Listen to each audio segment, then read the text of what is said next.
So we're going to talk about SecurityMonkey, which is an open source tool for monitoring your AWS deployment. AWS is the Amazon Web Services. This is the cloud. I am not a vendor, so I'm not going to push you to try to install this. There's other tools. I'm going to talk about them quite a bit and talk about their strengths. If I'm nervous, it's because you're all looking at me. Please look back down at your laptop screen. Something that'll be a lot better.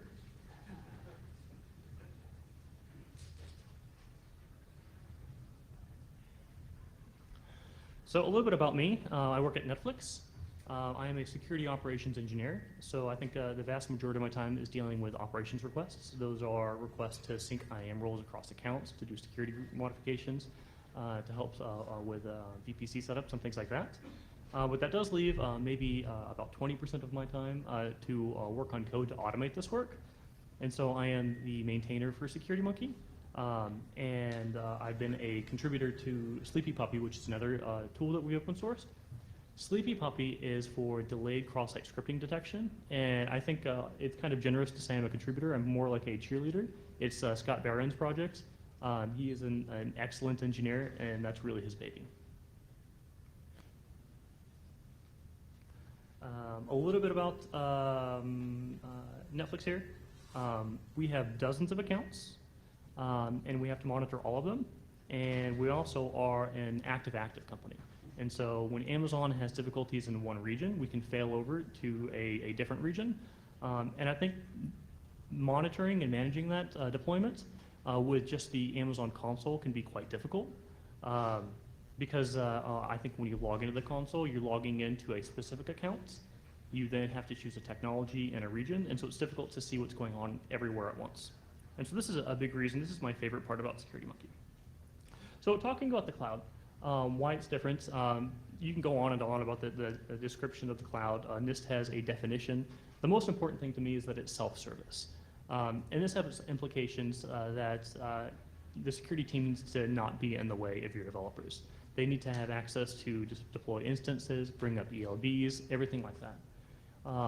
I think Jason Chan has a talk that's famous. It's guardrails, not gates, or from gates to guardrails. And it's so engineers don't have to come to the security team to request permission for things. They simply kind of go about their work, and we try to keep them from doing things that are bad. The self-checkout model here is very similar. For the most part, you can go through self-checkout. You can do everything yourself. If you're trying to buy alcohol or tobacco, maybe you shouldn't be allowed to do that self-checkout, at least not in California. And so you have to go through and actually then engage the security team. That's Kevin. He's the kid there. He's just he's not allowed to purchase tobacco, so he should put that back.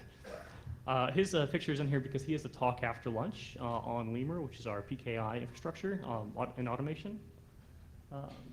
But I think the big thing here is self-service, and that defines quite a bit about how all of our tools work. So SecurityMonkey, as I said, it can monitor multiple Amazon accounts. I think we're up to a couple dozen. There are some companies that have thousands of Amazon accounts. It does not scale up to that currently, but I think if you have a reasonable deployment, SecurityMonkey does in its current state scale up to that. It'll tell you what's changing, and that's great for a dashboard. If you're on call, if you have a TV up somewhere, you can monitor and see what's changing in all of your accounts, all the technologies, and all your regions from one place. And that's pretty cool. You can go back in time and see what something used to look like, and that's the historical context. And that's very similar to an Amazon service that was recently announced called AWS Config. And as that service matures, I think we'll try to integrate that as well. It does some checking for looking for security problems in your configurations as well. And this is really where most of the other tools in the space where they focus is one, a snapshot in time auditing of the configuration, and it's something that SecurityMonkey is also always doing. It'll look at, it says deficient SSL and TLS certs here. It's really also looking at your ELB listener policies, so that's protocols, that's where the actual ciphers are, and so it has some checks there. You should really be on one of the later ELB reference policies from Amazon, unless you have specific business requirements to support devices that those don't.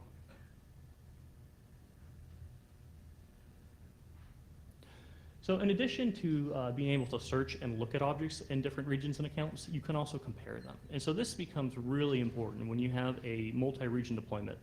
And you need to make sure your security groups in US East 1 are match what you have in Europe and around the world. You don't want to fail over and then realize that you have access that doesn't work over there. The platform to discuss parts of your deployment, this is basically just comments on items and those revisions. So you can put in tickets, or you can put point of contact information, things like that. Amazingly, in the Amazon console, there's not a place for comments. There's not a place for discussion. If you have site or IP, there's not a place to name that. And so SecurityMonkey helps a little bit with that. It's kind of a Band-Aid feature until hopefully Amazon releases this on the road one day. You can also back up a lot of this to JSON. And so if you have developers and they're spinning up an account and then they want to shut it down and kind of serialize it, but bring it back later, you can do that with SecurityMonkey. It'll back up your environment. So here's the architecture. I think the two big things here is in the cloud, we have a polling architecture that is constantly asking Amazon for the configuration of all of your primitives. Every time it sees that there's a change, it audits your policy with all those rules that we discussed, and it saves them to an RDS database. Since not everyone might have experience with cloud, RDS is Amazon's service that hosts your MySQL, your Postgres database. It's the relational database service. It just makes it very easy to have a database, and they'll do the patching and the upgrading and everything like that. The other part of the architecture is the web UI. And so we terminate on an ELB. That way you can have your SSL terminate on the ELB as well.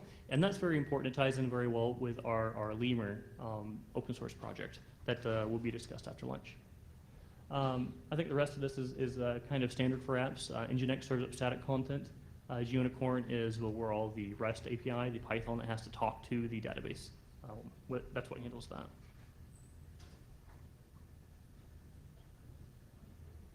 So our tech stack, the server is Nginx and Unicorn. It's Python. Flask is a microarchitecture that has some advantages in that there's not a bunch of magic. You know kind of what's going on. I think that the negative part of Flask is that as you're coming up and making one application this week, another one next week, you have to constantly kind of redo everything. You know, you have to re-add your CSR protection, whereas other frameworks that are kind of more fully functional, they'll give you all of that for free, but you have to learn that framework, and it's a lot of magic, which makes it a little bit more difficult to debug and understand what's going on. It's using Bodo. It's actually Bodo, Bodo 3, and Bodo Core to talk to the Amazon API, so I think that's pretty standard for a lot of tools. Our ORM, that's Object Relational Mapping, is SQL Alchemy, and that's basically so we don't have to write SQL queries ourselves, and that's going to a Postgres backend. We chose Postgres because it has a JSON column type, and there was a time where we were on a NoSQL database, and that was just the easiest mapping. The web UI is written in Angular. It's actually in Dart, and the CSS and everything is in Bootstrap. So we're going to go into a couple other tools here. I think it's very important to know everything that's in this space and choose the tool that's right for you. The columns that I've chosen here, they are obviously to show off what SecurityMonkey can do, but as I said, I'm not a vendor, and so some of these other tools have a lot of strengths as well. I think most of the tools here do audit checks. I have a couple Amazon tools that maybe that's not their focus. If there are other tools in the space that I haven't listed up here, please talk to me afterwards. I'd love to know about them.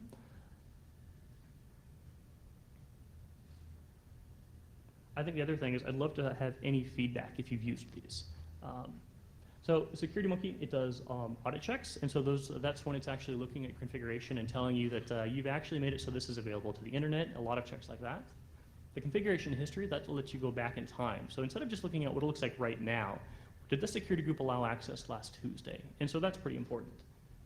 I think SecurityMonkey had that before AWS config was announced, and I think right now AWS config does not support every technology in every region, but they're getting there quickly. And I think once they do, we might just integrate with that. SecurityMonkey's advantage in looking at the history is that you can actually, it provides a color-coded JSON mapping, so you can see what something used to look like and what it looks like now, so it's very easy to identify the changes. And that works pretty well. The change alerts, and so this is something that'll send you a notification, whether it's email or we're working on SQS to work with more chat ops, kind of let you know when sensitive items are modified. And so instead of logging in and clicking a button to run a report, this is always running, and it will send asynchronous notifications when something happens. And you can set it up so you get notifications whenever anything changes or just when there's issues that are identified. And the last column I thought was pretty important is whether it's open source. Some of these are hosted in paid solutions, and for some environments, that's really what you want to go with. Some companies aren't very open source friendly. They would much rather have a support contract, and so it's really good to know what will work in your environment. So Trusted Advisor, that's the Amazon one, along with Config and CloudTrail. The other ones are a lot of open source projects, and we had evident.io at the end here. CloudTrail isn't necessarily in this space. It's more something that records all of your API calls. And so it's interesting in any conversation about AWS security, but it's not necessarily an auditing tool like everything else. So Trusted Advisor, I'm going to explain a little bit about what it is and why it's not good enough for us. We have the Amazon logo up here because it is an Amazon provided tool. And so you can see it has focusing in cost optimization, performance, fault tolerance, and security is one of those 4 areas. And so it's not a security focused tool. And if you go into the security checks, they're great. You should definitely check them out. You should look at all of them and remediate everything it finds. But it doesn't have as many checks as a lot of the third-party tools. And so that's why it's good to have, but it's good to have something else as well. I think the other thing is it only runs when you click on it. And so you won't get a change, you won't get an alert when something is added to your environment that violates one of these rules. AWS Config, this is one of their newer technologies, and it shows you what something used to look like, what it looks like right now. And that is pretty incredible. I'm glad that Amazon has that now. It used to be if you had an access key that was created and then it was deleted, you couldn't go back and figure out where that was from. You couldn't see if somebody changed a security group rule that disallowed access. And so this is pretty interesting. I think SecurityMonkey has the ability to show you those differences, whereas Config, it's kind of looking at 2 pictures and trying to find the difference. You kind of have to switch between one and the other, but I think it'll probably get better over time as well. My notes on this slide are, why is this here? So simply because it's very important in any security conversation to talk about CloudTrail because it records all of those API calls. And we are working on things, I think, with a lot of other companies, like a lot of other vendors that are analyzing this data. It gives the data to you in a very raw format. It's massive JSON files that are dumped into S3, and so you have to somehow extract that and turn that into something valuable. And I think there's going to be more from Netflix and a lot of other vendors from this technology in the future. If you are a consultant, this might be the tool for you. And so this is a command line tool that you run. It generates an HTML report or standard out, and it gives you, for a snapshot in time, a number of issues with your deployment. Here, I think it shows you a security group that has SSH open to the internet, and as well Telnet. And so if you're a consultant, you're going into a company, you're not going to want to spend the time to set up SecurityMonkey and having it run for months and months at a time because you're only in there for a little while. This is a really great option. And it's open source, and so you can go and look at everything it's checking. SecurityMonkey, I definitely do. And we all kind of, I think, monitor each other. I'll steal some of their checks. I think that's okay because it's open source. But it is not a dashboard. CloudSploit is newer to the field, and I'm very excited about CloudSploit. I think primarily because of their architecture. We've met their developer, we've had video conferences with him, and he is great, he's got great vision. Their architecture is that it's Lambda, and so you don't have to have an instance running. You basically just have something that kicks off these Lambda jobs, and those Lambda jobs check your environment and then provide a report for you. And it's both paid if you want it to be, and it's very inexpensive, or it's open source and you can run it on your own. And you don't need a server to run it, you can run it in your browser because it uses the JavaScript APIs. So that's very incredible. I would keep your eye on that one, but it is also very early, and it doesn't have as many checks as some of the other tools do, but because it's open source, we've all had discussions, and we're going to be bringing it up to speed as well. So Prezi open sourced Red Alert, and I think it was available before SecurityMonkey was open sourced. And it has a really interesting architecture, and in fact, this is the architecture I was hoping to choose for SecurityMonkey before we chose the current architecture. And what's interesting is that it's all based on Edda. And Edda is a Netflix open source project. And what it does is it'll query all the Amazon APIs for you. And it'll save that information. So your applications don't have to go to Amazon. They can go to Edda and get that information. And why that's important is that the Amazon APIs are all rate limited. And so if you have 20,000 hosts and they're all asking Amazon something, Amazon's going to just shut everything down and say stop it. And so Edda is kind of that buffer. And they've worked out an architecture where they can get alerts when something changes. And they can run their own audit reports. The downside to using Edda is that it doesn't monitor every technology that's important to a security engineer. It's more focused on EC2 and things like that. It doesn't monitor when IAM role changes. And so I think that's why it wasn't our solution. It's great that it has alerts, and it's great that it's always running. And I love the name. Some of my favorite video games were the Command and Conquer games, Red Alerts and Tiberian Sun, and so I think that's pretty awesome. So Evident.io is the big, expensive vendor in this space. And this is a company I would love to get feedback on if anyone has used this product, what their thoughts are. It looks very professional. Most of the time when you see cyber attack maps of the world, they're not very useful. But if you look at this, this is your AWS regions. And this is the number of issues it's identified and their severity in each region. And so this might actually be pretty useful. I think the downside is that people have provided feedback that it's pretty expensive. If you're a bank, maybe that's not an issue. It is only audit checks, and so it's not keeping track of when things are changing, and you can't go back in time, but maybe you can rely on AWS config for that. So now that we've talked about some of the other solutions in the space, we're going to go back to SecurityMonkey. I took this picture on my commute to work. I like it. It's the marine layer coming in. SecurityMonkey is standing there looking over the cloud. I believe one of the Coinbase guys lives in the Santa Cruz Mountains. There's a coffee shop there that has Bitcoin, and they claim that one of your guys set him up and that he's the only guy who uses it. So SecurityMonkey can tell you what's changing. And so if you have a dashboard, you bring this up, you click on the auto refresh button, and so every 30 seconds it looks, and this is all of your accounts, all of your technologies, all of your regions in one place. And so this is probably my favorite part about it. And you can see that some of these are color-coded. And so that means SecurityMonkey has an issue with that. With any tool that's trying to find security issues, there's going to be some false alerts. And there's some issues with scoring of security tools. But it's better than not knowing where to look. And so I think here you can see there's an IAM user called Cloud Security. I want to push them. They look very cool. It was created. It has some issues, so we should probably look at that. The next line is an Amazon policy. And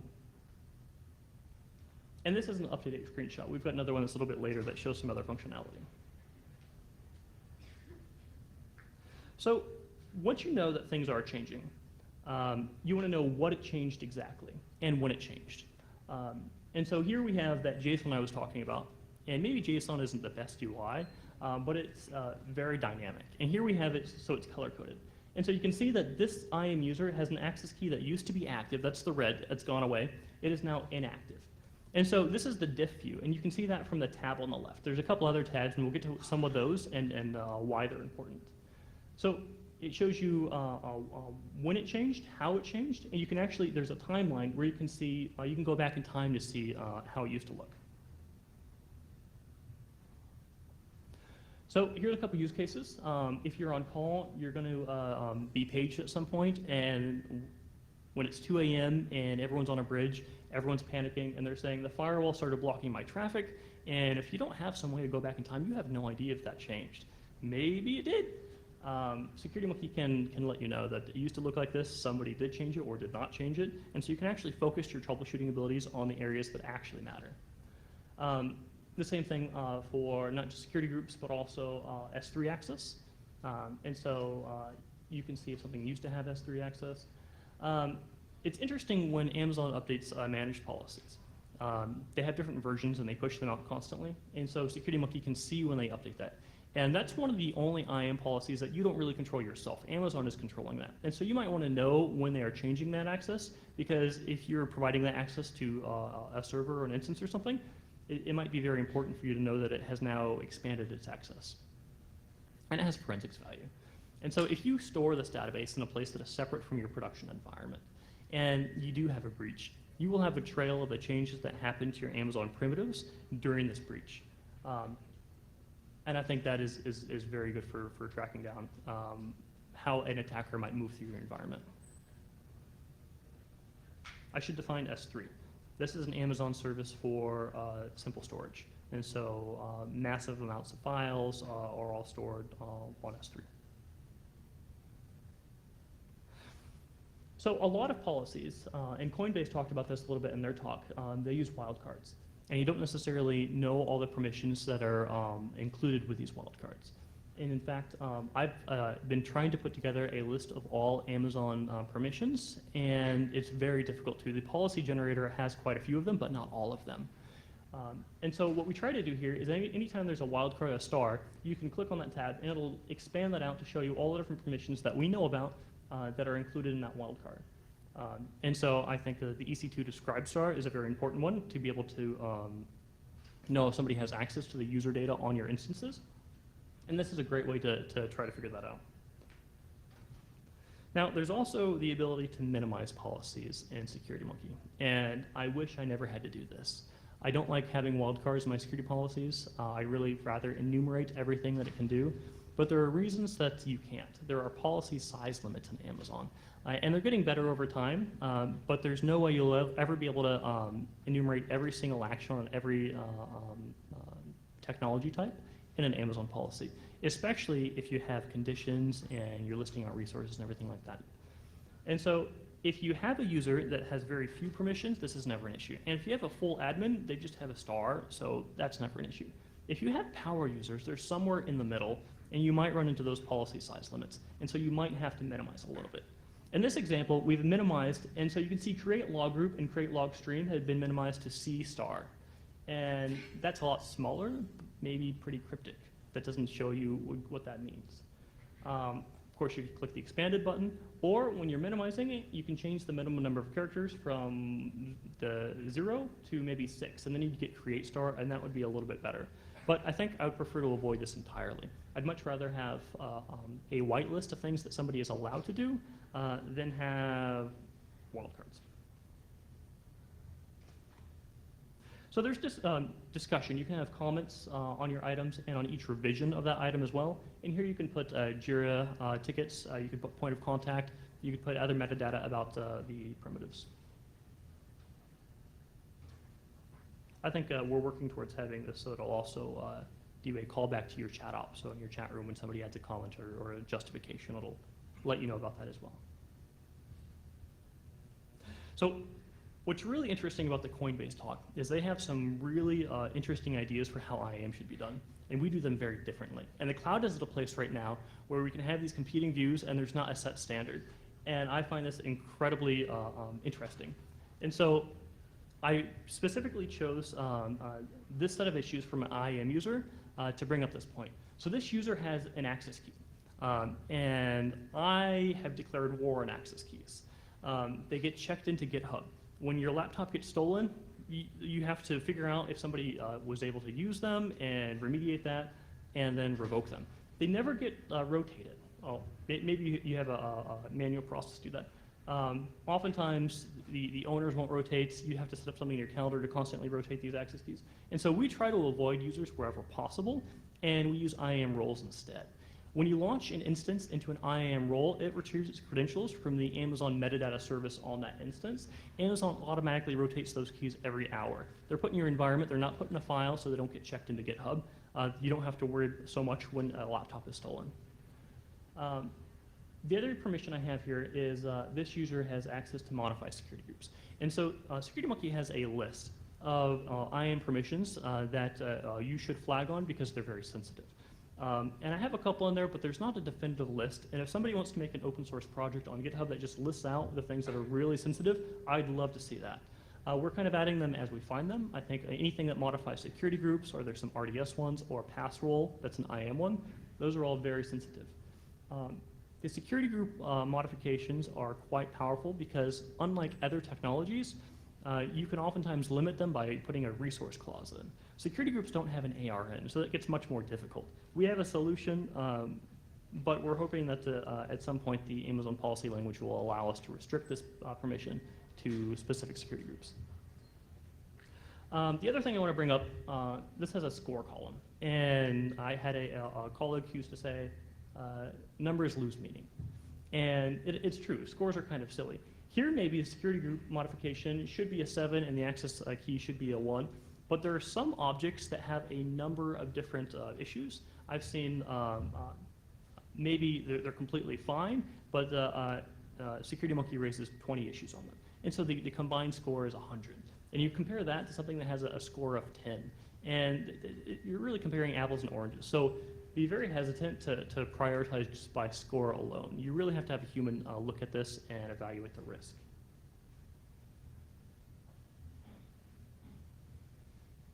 So whenever it raises an issue, you can justify those issues. And this is what you should really do in your environment. And so this user has an access key, and so we can go and talk to them and make sure they're doing everything properly. And then it tells you who justified it, when they justified it, and the reason for justifying. And so that's pretty big.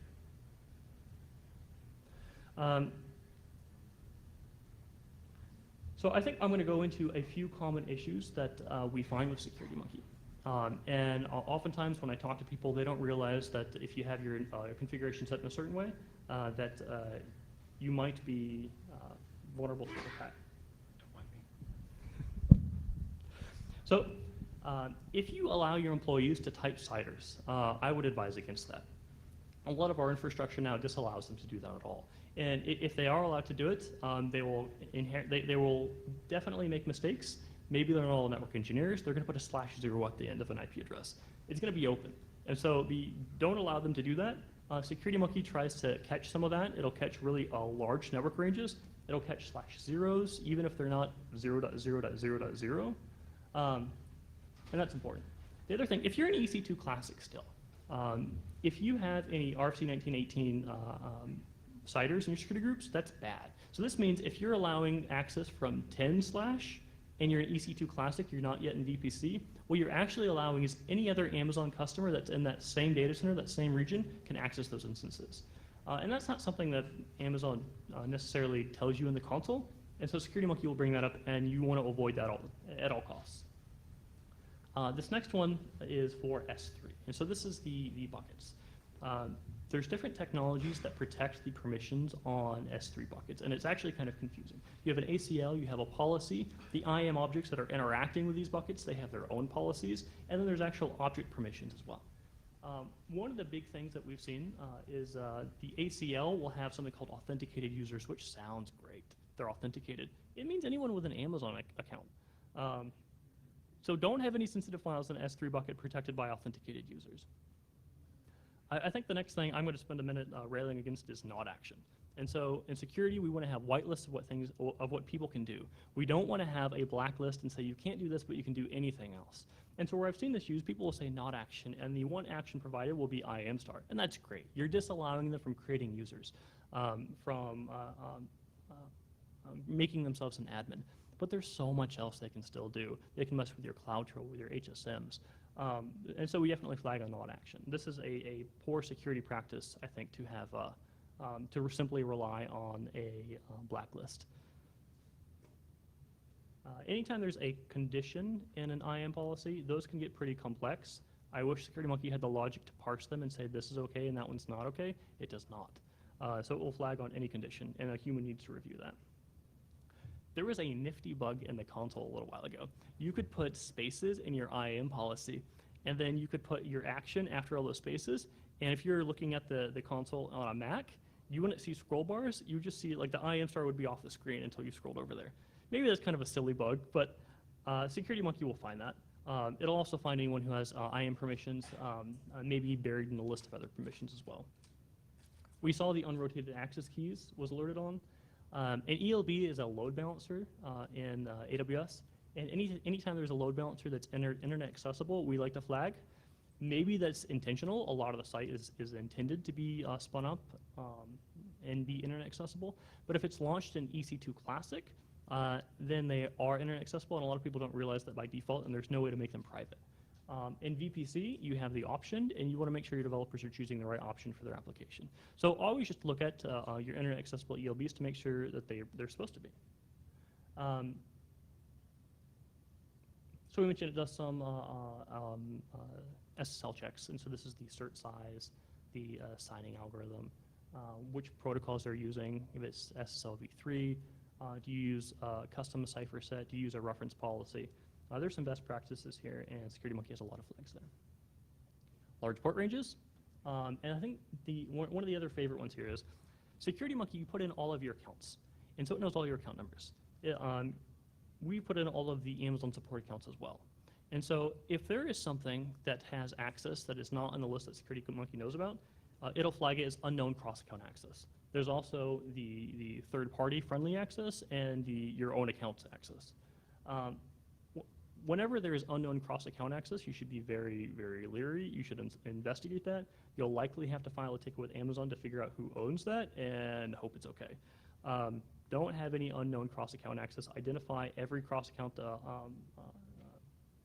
that you have.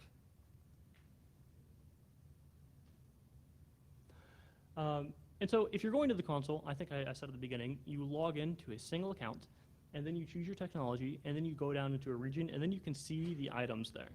SecurityMonkey makes it so that you can just search whichever regions, this is autocomplete, whichever technologies, whatever accounts. You can filter by name, and you can even come down here and search the actual contents. And so let's say you don't know what IAM user you're looking for, but you have an access key. You can just put that in the search config box, and it'll pop up. And if it's no longer there, maybe it's been deleted, you just change it from looking at items to historical revisions, and it'll find that. Here's a couple use cases. And so oftentimes, SecurityMonkey is read-only. So we use other tools as well in conjunction with SecurityMonkey.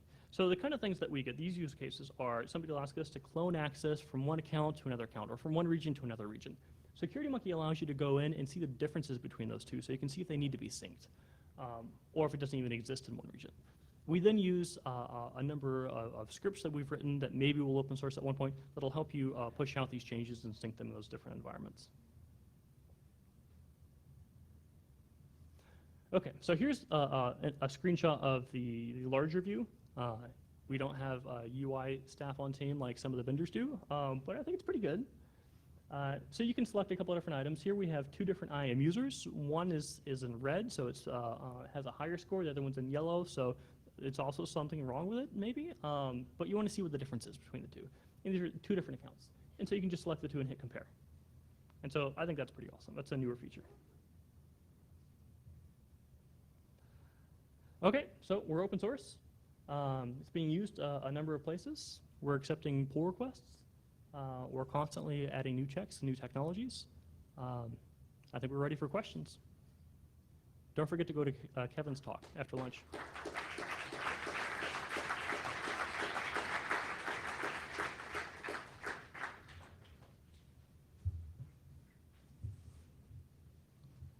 Is that on? Oh, I've got stickers up here. SecurityMonkey, Scumbler, Security Grouper. They're in a lunchbox. So I have two questions. You mentioned a lot about how you're analyzing or monitoring the policies that are already in place. What are your thoughts on all the new tools coming out to federate access to IAM in the first place? And then the second, what's the biggest feature you'd like to see in IAM that doesn't exist today? Sure, that's excellent. So I think a big part of the Coinbase idea is that everything is focused around a user. You have user policy variables, right? And so everything at Netflix is focused around the application.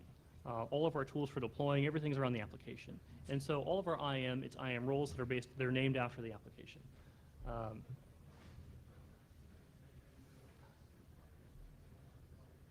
Could you repeat the rest of that question? I have the worst ADD in the world. I apologize. Yes, the first was thoughts on federating access with SAML and oh, yes. the other tools coming out.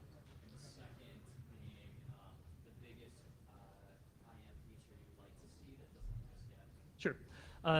So as part of our drive to get rid of IAM users, we had to use some kind of federated access. And I think they're great. They provide multi-factor authentication. They make it so you have a lot fewer accounts that you have to monitor. Instead of having an IAM user account for every employee, you have different levels of employee. And so you can keep track of those and audit them a lot more easily. I notice yours relies a lot on IAM policy variables. And those don't work so well for IAM roles. There's really nothing that we've been able to use. I think as managed policies were recently announced, one of the really neat things, once they increase the limit that you can have, we can have, similar to your IAM groups, we could have a base policy for some read-only EC2 access, and then some EC2 access that's a little bit more powerful than that. And so I think once they increase those limits, increase the sizes, I think that'll be a huge feature for IAM. And then one feature for IAM that I was thinking more policy variables and larger limits. I think also the ability to have an ARN on our security group. That would be pretty huge. So I work for a company that is on Amazon and for some legacy reasons have a lot of things on Google Compute Engine. I was curious, do you think the architecture of SecurityMonkey is such that if we could find the APIs to plug into, it would be easy to kind of move it towards that realm of being able to do that stuff? Like, how generically was it created, or is it pretty specific to Amazon? It's generic. And so it's using Bodo. Bodo also can talk to the Google APIs. I think all the checks right now, you can simply write new checks for Google. We haven't done that yet. Sure. But it should not be too difficult, and I'd love to have a pull request for that. A lot of people have Yeah. talked about that before. I could definitely see us doing something like that. So Awesome. Yeah, that'd be good. Thank you. Hi, I was wondering, are you planning an integration with Lambda at any point of time, or do you want to go the Cloud Exploit integration, or how do you want to do that? I would love to do that. I haven't experimented with it. I really think a lot of that is the future. I think a lot of the difficulty people have when they're setting up SecurityMonkey is getting a server that has the latest OS and patching the OS and then installing this Python stuff. If you're not a developer, if you're not confident with using the command line, a lot of it can be very difficult. And I think if you just used Lambda, it would abstract away so much of that difficulty. That's what I was wondering. Yeah. Right now we don't have any development, but I'd love to. I mean, we've talked about that. We have issues open where we want to play with it. It just hasn't happened yet. Did I mention there's stickers? Oh, okay. Thought somebody took the whole lunchbox. Okay, thank you.